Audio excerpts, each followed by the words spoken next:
Good morning, everyone. I'm Riley King, and welcome to the Riley King Newscast, right here on the Riley King Network. Let's begin. First up, man pleads guilty to DWI crash that left toddler father seriously injured. Let's take a listen to the video from WMUR News 9, Andy Hirschberger.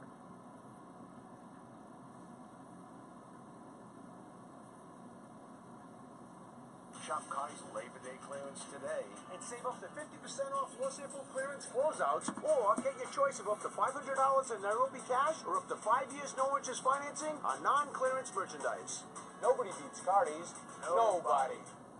James Willingham entered guilty pleas today to charges of aggravated DWI and second-degree assault tied to a 2017 crash in Guilford that injured 3 people, including a toddler and her father, Brett Stranger, who now lives in a 24-hour care facility. James, I wish I could forgive you and forget your existence, but the sad reality is I never will. The heartbreaking reality is my family will forever be reminded of you and the selfish decisions you have made. Prosecutors say Willingham had methamphetamine and marijuana in his system when he crossed the center line and hit the other vehicle almost head-on. Kuntz suffered a broken arm. Her daughter, Ariana, was seriously hurt and is still in therapy. Brent Stranger's injuries were the worst. Nothing will measure up to the life sentence that Brent will have to endure. Brain injuries and invisible disease. Willingham was sentenced to a minimum of 5 years in prison. The tragedy of this case, obviously, is that there really can be no justice given the outcome of the accident. I wouldn't say any amount of sentencing will help my family get through what he's done to us, but it definitely helps knowing he's behind bars and isn't able to hurt anyone else. Willingham chose to say nothing as the judge imposed sentence today. The judge said that his heart goes out to the friends and family of the victims.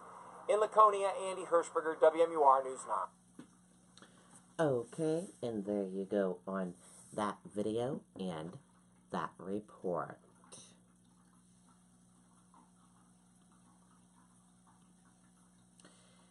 Inmates attack correction officer at maximum security state prison.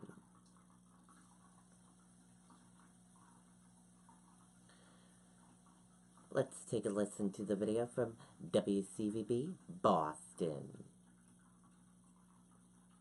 Spend a fun-filled day out at the Honey Pot Hill Orchards, just 20 miles west of Boston. The orchards are filled with trees bursting with apples and pears just ripe for the picking. Honey Pot Hill Orchards in Stowe, Mass. On the web at honeypothill.com. Teams of correctional officers on the hunt for homemade weapons and drugs scour every inch of prison cells.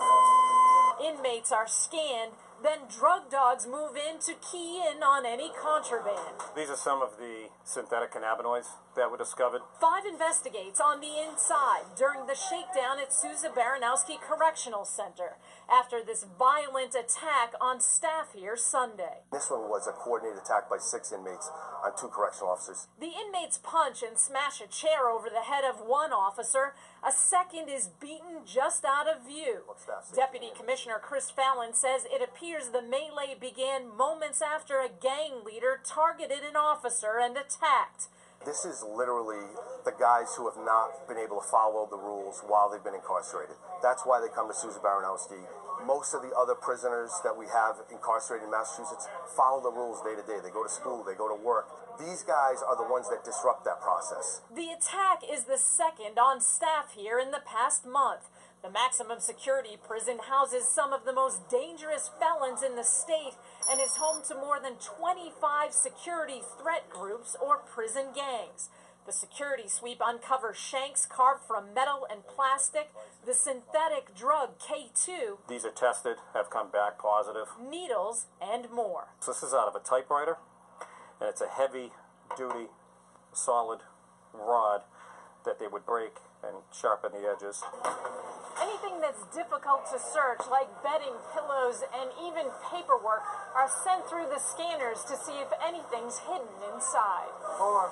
Within seconds, something is spotted stashed in a mattress. Officers dig in and pull out a bag of fermenting fruit, the ingredients for prison homebrew. Nearby, a hide for a weapon is found carved out in a book.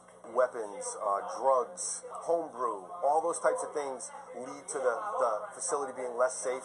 And really the commissioner's goal is to keep the facility as safe as he can for the staff and the other inmates. And prison officials tell us assaults on staff are rare in our state prisons. The 6 inmates allegedly involved in the attack have been moved to different facilities. The Worcester County DA is investigating. Kathy Karn, 5 Investigates. Right. Okay, and there you go on that video and that report.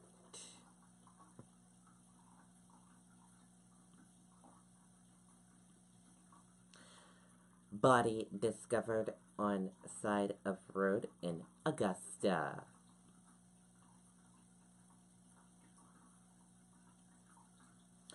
A body was found on the side of the road in Augusta Thursday afternoon.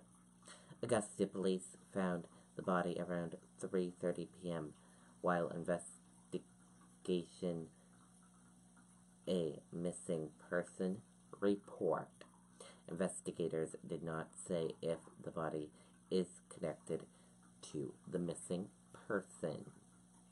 Police had a patch of grass roped off on the side of Weeks Mills Road on Thursday evening.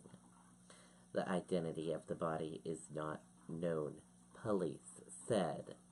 Stay with us as this story develops.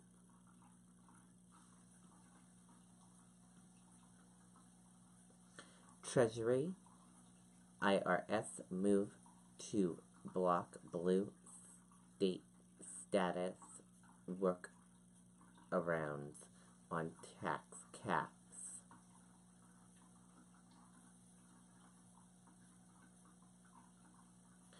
The Treasury and IRS have issued new rules that will block blue states' attempts to circumvent the new 10,000 cap on state and local tax deductions. Hurricane Lane downgraded as it shifts closer to Hawaii. Let's take a listen to the video.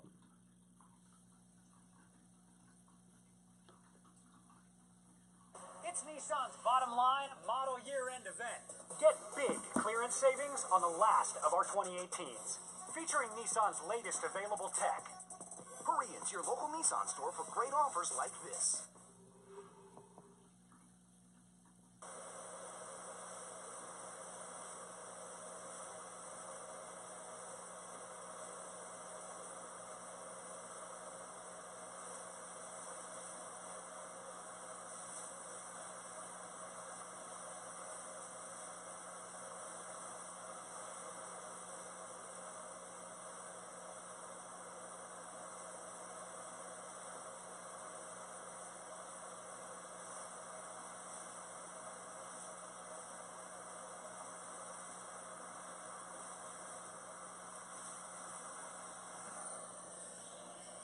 Okay, and that is video from a viewer of a river raging very fast. A powerful hurricane unlashed torrential of rain and landslides Thursday that blocked roads on the rural Big Island, but didn't scare tourists away from surfing and swimming at popular Honolulu beaches, still preparing to be plummeted by the erratic storm. And that's it for the Riley King Newscast right here on the Riley King Network. I hope you all have a great rest of your day, and I'll see you back here later on today for another newscast. Goodbye, everyone.